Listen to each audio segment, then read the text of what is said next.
Guys, I'm back again. It's myself, Joey Moncler with the Yeeeaah Network, and we're here with Shane Mizermilli. Come on, man. Trust me, forget you guys that don't know, he's been in the industry 10 years. He's managed people like MoStack, or still managing MoStack, still managing K-Trap, some of the biggest artists that we all listen to. Hey, yo, I'm outside, are you inside? Everybody bad until the maddest man died. I ain't never going down without putting up a fight. Yo, what would you say is the hardest hurdle you've ever had to face?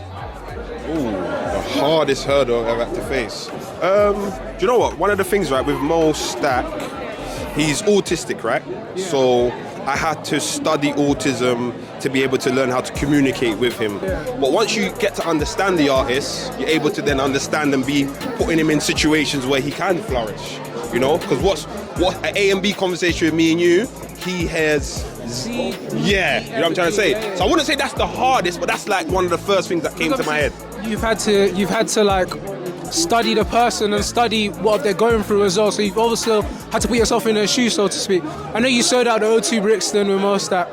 How was that as an experience? Brother, that was one of the most biggest experience I've had as a person born and bred in Brixton. Yeah. Selling out the O2 in Brixton twice was major for me, man. The feeling that I had, it's really unexplainable, bro. It's just like, it brought me to tears, basically, bro. It brought me to tears because you grinded, you work hard, no one believes in you, you have to believe in yourself, and you've been doing it for years and years and years and years, and then you actually get there. When you're there, it's like, it's an unsurreal feeling, and it's just like, you have to embrace it. And bro, it was great, man. It was great for me.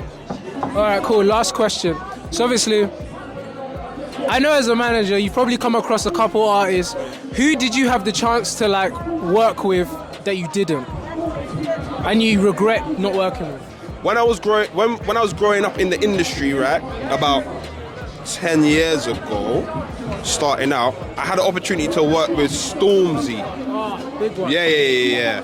I wouldn't say like we got to the managerial conversations, but he's one of the artists I feel like if I had managed Stormzy as well, I could have propelled him also.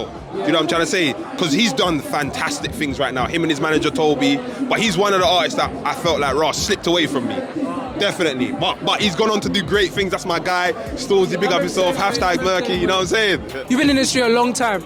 For someone that wants to get started in it, how would you say is the best way to get started in management or a music behind the scenes kind of career? Oh, you got a network card.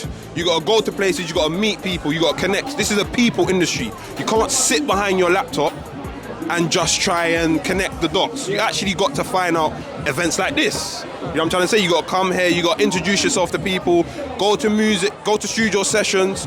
Learn about music, learn about the music industry, find out who does what the difference is between a music label and a publishing company, what does managers do, write down exactly what it is you feel with your key attributes you want from this music industry. Taking my notes, I might transition into music. You know what I'm trying to say? Yeah, and then once you write that down and you know exactly what it is you want, you're then able to guide your career and you'll be able to tap into people like myself who's doing behind the scenes and get to meet myself. You get to meet Nick Raphael, you get to meet Priye, who was on a panel, and you get to speak to us and understand what it is and what it takes. You know what I'm trying to say? So network's the key.